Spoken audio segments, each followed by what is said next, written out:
Hi everyone and welcome back to the Naio Nails channel. It's Meg today and I'm going to be teaching you how to do an aura nail. Really simple, no airbrush used, and just two of our products pretty much. So the first product obviously we're going to be using as a base colour. Today I went with a nice blue and I've picked Abyss, which is a really deep shade. It's kind of got a pastel undertone to it. It's not like a royal blue, it's very soft but it's quite dark still. So I'm going to pop 2 coats of this on the nail first. Obviously if you do watch my videos on here, you know that I do like to use my airbrush machine. Hands up, I like to use it, and that is just my personal preference. But I can do aura using other methods as well. Depends what colour acrylic powders you have in stock for this particular method, because I will be using an acrylic powder today. It just goes to show that they're really what's the word I'm looking for? Versatile. I got there in the end. So they are very versatile. So obviously you can use acrylic powder for acrylic nails. You can use it for creating a different coloured 3D sculpting gel by mixing it in. You can do lots of stuff. So anyway, I am just going to pop on a matte top coat now to top coat the nail.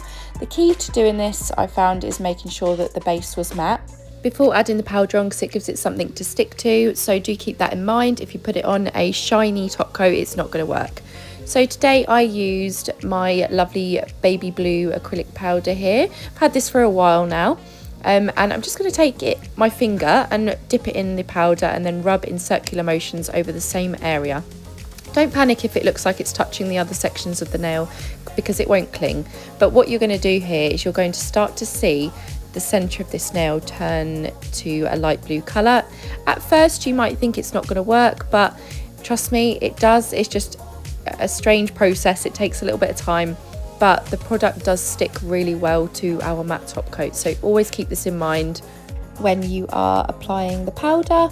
So basically I'm going to stop talking for a second. You can see it's already working there, and I'm just going to continue to repeat the same step over and over again until I'm happy with the desired brightness to the centre of the nail. It's a really cool, easy design, and it's an easy way to do aura if you don't have an airbrush machine or you don't want to use it.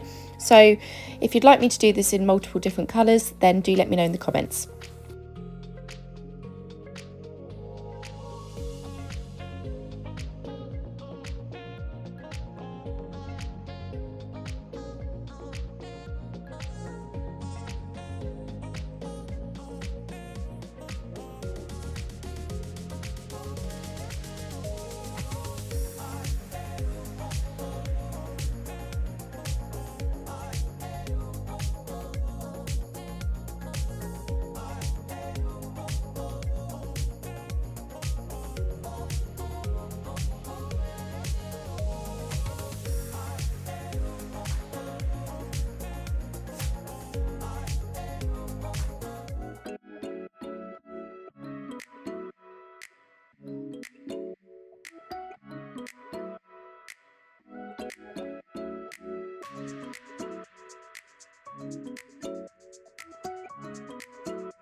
Okay, you can start to see now it's really starting to work. It didn't take as long as it looks.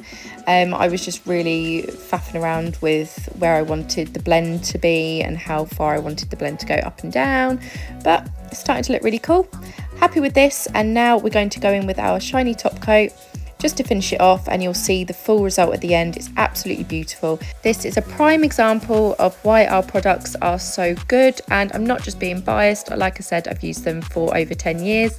You can use our products for almost anything. So I'm using an acrylic powder here to create this lovely aura nail, and you can see the finish is so smooth. It's beautiful. Anyway, I hope you enjoyed that, and I hope it comes in handy to 1 or 2 of you. So make sure to leave your comments down below, give us a thumbs up, and make sure to subscribe if you haven't already, and I'll see you guys in the next one. Bye.